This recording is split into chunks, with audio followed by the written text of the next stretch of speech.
extend my welcome to Mr. Abhinav Bindra. Thank you for gracing us with your presence at this occasion. It's truly an honor to have you amongst us. I hope it's a great learning curve for all the children who are beginning to hear from you today. Secondly, Mr. Nikhil Sen, the CEO of Veritas Sports. We thank you from the bottom of our hearts for all your support for last season, and we look forward to the future with Veritas Sports. We also have with us today Mr. Nasir Hussain, who is the General Manager of Rugby India. So we thank Rugby India for giving us the association back to Goa and allowing us to take the sport forward. We have Mr. Gilroy D'Souza from Live and Lead, who is, Gilroy, can you stand up? Who's been a great partner in fitness for all our rugby teams. The work he has done with the under-19s and the under-14s has been achieved. We've achieved a lot because of that.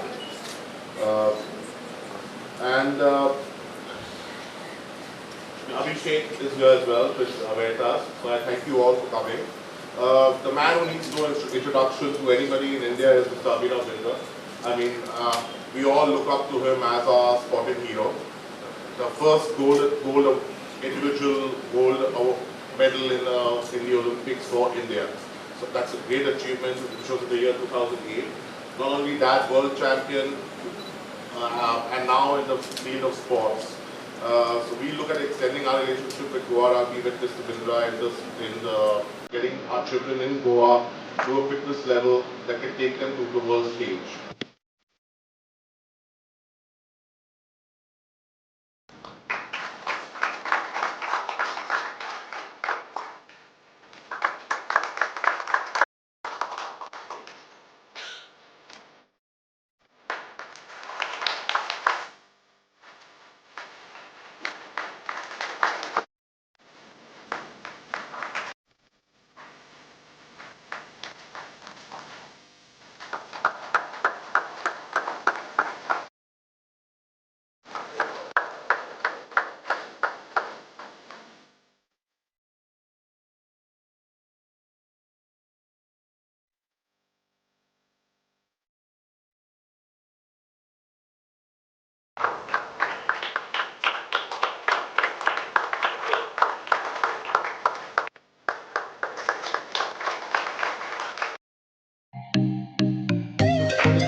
On behalf of Rugby India, firstly, I'd just like to say thank you for inviting me over to be part of this occasion.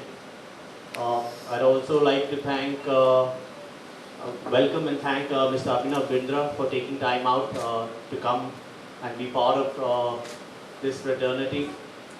I probably speak on behalf of everyone when I say, sir, you truly are an inspiration to sportsmen and athletes across the country.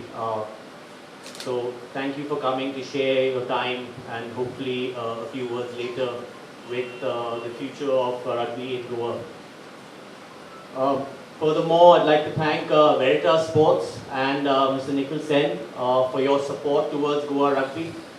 Your commitment towards growing the game within the state of Goa is commendable, and where we would welcome you into our family. We've always said this to our partners that it's not a sponsorship, it's part of the family. So once you get involved, it's like one big family. We want to take things forward. From a Rugby India perspective, we see a lot of potential in Goa. It is a sports hub. It predominantly has been football. We're hoping because there's a similarity between football and rugby, you'll get a lot of transfer of talent from one sport to the other. We're happy that we've got Mr. Astad, the committee members, Mark, the clubs and stakeholders in place who have re-energized Goa rugby and are very enthusiastic in terms of growing the game across the state. We put down a fair amount of structure and governance to ensure the game is spread across the region. The work that has been done over the last year, 2 years, with the support of Veritas and the hard work done by Goa Rugby, we're seeing the results now. You've got the sub-junior team winning at coming third out of 22 states in the nationals. You've got your junior level teams competing, so has your senior teams as well. We've got a lot of plans, what we've discussed as well. You've got the national games coming up in Goa end of the year, which is a fantastic opportunity to build towards. From a rugby sort of India perspective, there's a lot of development going on across the country. We've got 25 states playing actively, men, women, and juniors, boys and girls. We're probably, might be a bit biased if I say this, but we're probably one of the only sports that are completely inclusive. Every single event, activity, tournament that we roll out or run across the country would be catered to boys and girls, men and women. They're both given equal opportunity and equal facilities that are provided to the men as well as the women.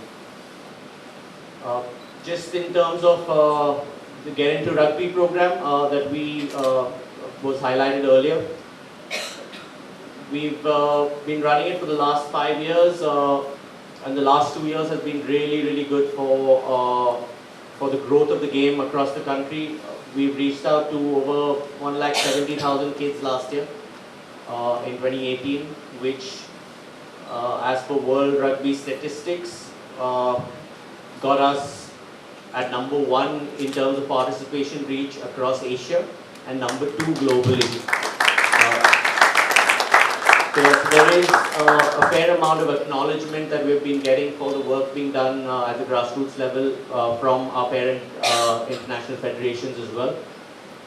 But none of this would be possible without the support and work being done at the ground level by the players, the coaches, the clubs, and more importantly the parents who are very forthcoming and encouraging in terms of pushing the kids to play sport. So thank you to all of you for being involved in the game, and hopefully we would be the catalyst for change just in terms of the overall sporting culture that our country has. We're seeing that shift happen, but we'd probably be instrumental in doing that. So thank you for that. Just lastly, like we said, we've done a lot of work at the local level, at the ground level over the last couple of years. We're now, I think, in a position where we're ready to probably bring in national level tournaments or major competition to Goa. It's I think the right time, and we've been discussing this with Goa Rugby and with Veritas as well to see how best we can support that initiative. So there are plans that we would hopefully roll out in the year. We obviously got the big national games, which is a milestone event for sport in the country, and we want to build on that momentum. So thank you once again for having me here and just being part of this. So thank you. When you come here and sit up here and you realize a year gone by and how much has happened, it kind of gets you to say, see the kind of effort that's been put in on the field, behind the field. A lot of people don't see what happens behind the stages, and I think today is a very clear testament of that in terms of all the effort that's been put in, formally, informally, to garner support and bring in the enthusiasm required at a very grassroots level. When I look back about a year and a half ago, I see that we had this opportunity to partner with Goa Rugby and do something and make a difference here, or at least start making a difference. And I think going back a year, it's spoke to our stars, and then over a period of time with Mr. Abhinav Bindra, we got talking, and a lot of interesting things came up. And of course, Mr. I'd like to talk about the foundation, the foundation as well, to give a bit of an understanding of what you all do there, and how it's making a huge difference for the country, and of course hopefully the state. Of course, even with Nasir, with overall India rugby, and how Goa gets more and more inclusive in the national level, to come in and garner that support, make it more like Nasir, more of an inclusive sport. In the way the world is today, I think everybody at every level requires a certain release, if you will, and a showcase of talent, discipline, stamina. I think sports is something that really gives you that, and a contact sport like rugby is fantastic, more from girls and boys' point of view. So it's not just a men's sport. Number one. Number two, I think what's really important is bring that enthusiasm up right at the school level upwards. So guys, again, coming back to the sport, what we're looking for this year is more inclusion. We have 4 teams that are already running. We want to get more teams involved, get more clubs coming in at the Goa level to get that going, and also bring in more structure in terms of a calendar for the year round, and see how more interstate games can be played at a league level, and basically get the sport the kind of recognition it deserves in and across India. I mean, everybody loves sport. Of course, we are a country that loves cricket. Been there, done that so many times over. There's so many new formats coming up in cricket and also other sports. So I think rugby definitely has its share in India to get the eyeballs it deserves. I believe that time the facilities were not that great, and you had an in-house private facility to train. If you compare it to now, 10 years down the line, do you think the situation has improved for sports enthusiasts to achieve their potential by training at the public facilities, sports facilities? I think there's been a huge amount of improvement. I think specifically if you talk about my sport, when I'll give you a small example. When I started competing a long time ago, at my first nationals we had maybe 200 people taking part, and in our last nationals we had close to 7,500 people taking part. It just tells you that the sport's grown, the sport's become more accessible, and yes, the facilities have improved. It's become certainly more accessible, and it continues to grow. So there's been a lot of good work which has been done, and that's visible in the results we're getting in my sport and in sport in general. And I hope that it continues to grow. We still have a long way to go, but I think a lot of initiatives are coming up, and we're working in the right direction. And we just need to continue with that same amount of determination going forward. I'm sure every person has limitations. Every person is trying to overcome them. I was a person who never had confidence, and I really did not. I never had a lot of confidence and self-belief, and that meant that I had a lot of anxiety when I competed.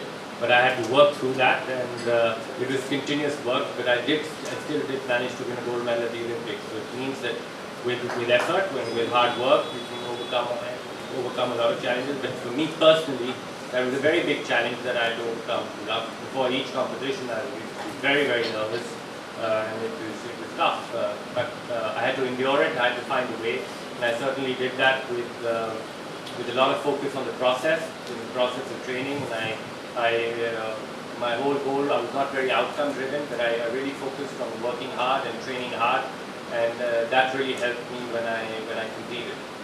So I think that was one of the biggest challenges that I personally faced. I also grew up in an environment 15-20 years ago where there was not much positivity surrounding Indian Olympic sport, and there were barriers that had to be broken. But I used that environment and that challenge in a positive way, and I became even more determined to go out there and win a gold medal at the Olympics, even though the environment around me wasn't so supportive.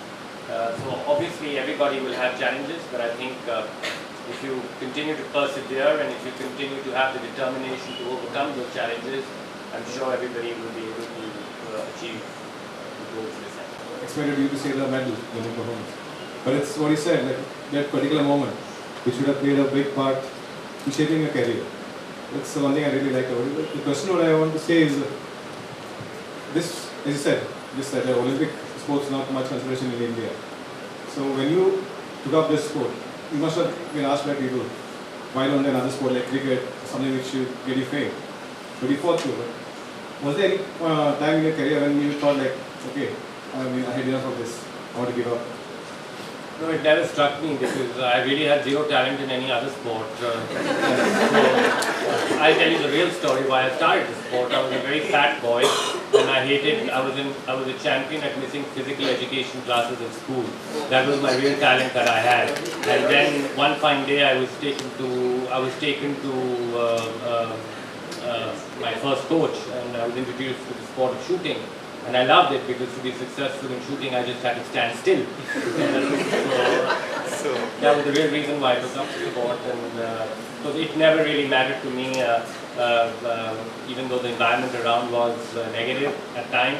But you know, I had a supportive family, and they really believed in my abilities. Even when I felt hopeless, they saw a lot of hope in me, and I just continued to persevere and to.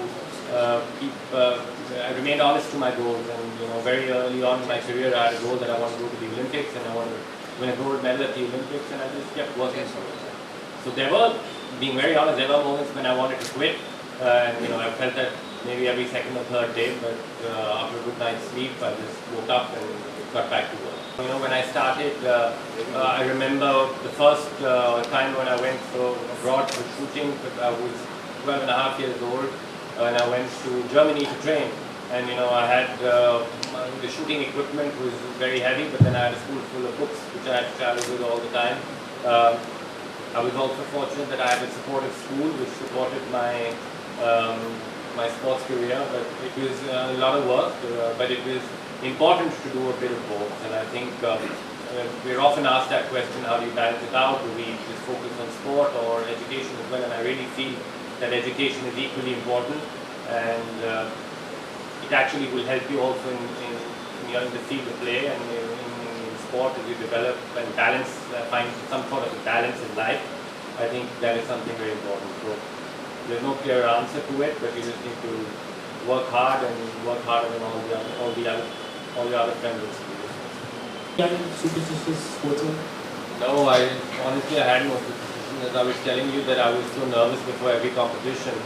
I was in the bathroom for half an hour before every competition. So I honestly didn't have any real superstition. I just focused on the process, focused on every shot that I had, and tried to be the best version of myself, and was grateful to every opportunity that I received. So no real superstition. But maybe in my next life, if I'm an athlete, I might try and have some, may make me more successful. Good point. To reach to the level of Olympics, how does it happen? Oh, by sheer hard work, by enduring pain at times. You know, when you're not the most confident person, when you perform at an Olympic final. I think I competed in 3 Olympic finals in my life, and I think those were the 3 most scary moments of my life. I was just happy to get out of those experiences without being in my pants, to be very, very honest. So it was just hard work, and it was about enduring pain at times, but it was remaining. What really helped me was that I wasn't very outcome driven. I was very process oriented, and I focused on my technique. I focused on every shot, and just tried to be the best that I could be without worrying about winning at that stage. I tried to just immerse myself in the moment and try to stay in the moment, and I think that was one thing that actually helped me given the circumstances that I put myself in. Have started Khelo India, and then we also have the Target Olympic Podium Scheme. Is Indian Olympic sports heading into the right direction with these 2 initiatives? Yes, I think they're 2 very different initiatives. The top scheme is focused towards elite athletes and athletes preparing for the Olympic Games in 2020 and 2024. And the Khelo India is a very grassroots development program and giving a platform to really school-going kids to compete and to give them that exposure. So it's good to see that there are efforts being made at both sides of the spectrum, at the league level and also at the grassroots level. So I think all these initiatives are very positive, and I think they will help develop the sport. Do you see the second individual gold medalist coming up soon for India? Yes, I hope very much hope so, and I think we are working. We have more and more athletes who compete at the Olympic Games with a really good chance. And the more number of athletes we have like those, I think that conversion will happen sooner than later. Is it only for the sport that you were with, or is it for every other sport? Is it for fitness? And Yes, can you throw some light on that? Yes, it is. It works for every sport. I think what we're trying to achieve is to bring sports science and a lot of technology into it. So the uses are not just for shooting. We have in our centers which are catering to about 15, 16 different sports disciplines. So it works for every sport, and it gives that backup, that scientific backup in terms of assessment, in terms of testing, but also using really cutting edge equipment to actually train more effectively. So it all, I think elite performance and elite sport boils down to the quality of movement that an individual has. And the more quality you move with, and the more quality the body is functioning in a better way, that will just enhance your chances to perform better, but also enhance your chances to avoid injuries. So it's about making the body perform better. We're not doing that. Thank you. I'm the wrong person to ask that question, and I just revealed my reality to you and exposed myself quite clearly to you. But I think pressure, everybody faces pressure, and I think the most important thing is to accept the fact that you will be under pressure. I think many times what we as individuals in any field, when we are under pressure, what we end up doing is resisting it.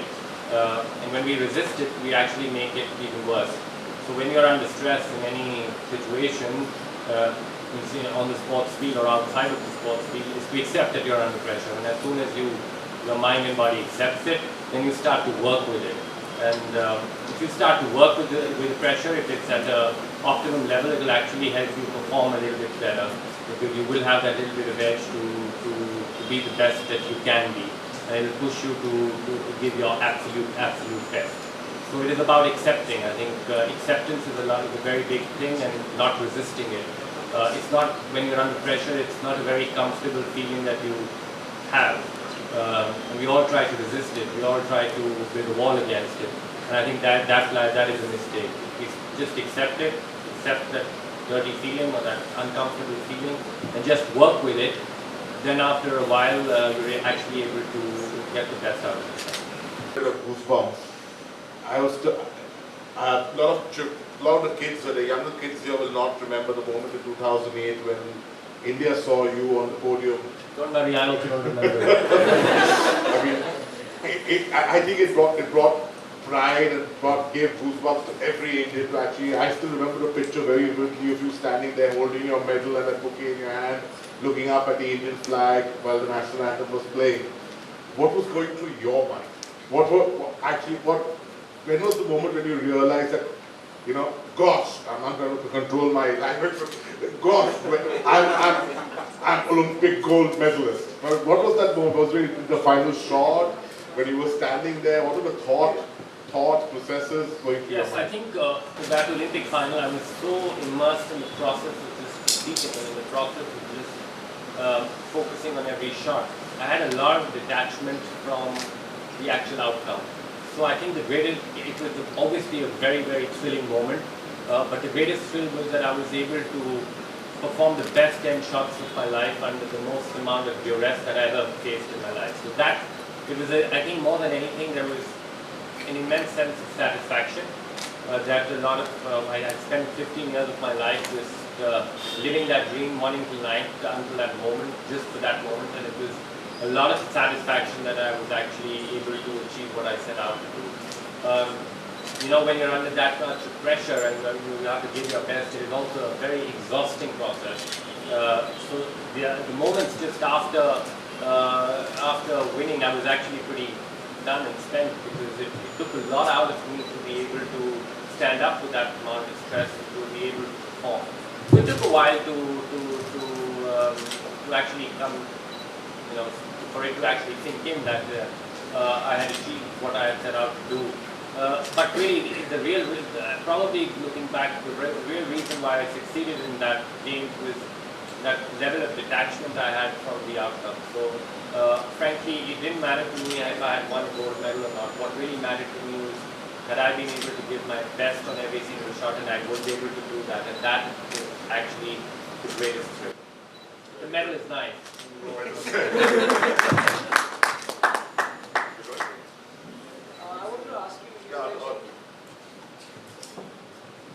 You mentioned that you took up the sport because you could just stand and hold the gun and shoot. But you still went to the gym, and your best flashback or memory was when you actually did those 95 push-ups. My question is that, does the physical aspect of gym training actually help you with your mental focus, clarity, concentration and all, which you wouldn't really expect to help you with a sport like yours? Yes, it has a huge impact. Shooting doesn't seem to be a sport which actually requires a lot of physical ability, but it actually does, because to stand still is one of the most hardest things that the human body can actually achieve, because the human body is actually not meant to stand still. The human body is actually built to move, and we're actually trying to do something absolutely contrary to nature in certain ways. So there was a lot of work that I had to put in the gym. Towards the end of my career, I was actually putting in more time in the gym than on the shooting range. And the fat boy actually started running 10 kilometers 6 times a week. So it was a lot of work that I had to put in, and it also helped me mentally to a great degree, because that was one of my very weak points. I was not physically gifted or person or an athlete, so I had to work on that weak point, and I really put in a lot of effort to improve in those parameters, and it helped me stand up to the stress. It helped me perform better, because sport also requires a lot of endurance. It requires a lot of cardiovascular endurance, because when you're under a lot of pressure, you want your heart rate to be low. But when you're in an Olympic final, your heart is almost ready to explode. But you want to make it low, the threshold lower to stress, so you're able to perform better. So it played a very important role in my career, for the whole physical aspect. This year was a great eye-opener in the under 14s. The level of rugby has moved way ahead. We are still a little behind. So this year we have a league, like it was mentioned by Mr. Nikhil. There's a league this year for teams within Goa and to play teams outside Goa, for the girls as well as the boys. So expect more games coming up. Maximum number of games we are playing this. Last year we had 3 tournaments, that is 3 games on one division, plus maybe 2 nationals. That's 5. That's just too little. We need to play at least 50. Per person has to play around 50. That is the target. So I request all the club coaches and owners to get their act together in terms of training and get ready for any kind of matches that's going to come up very soon.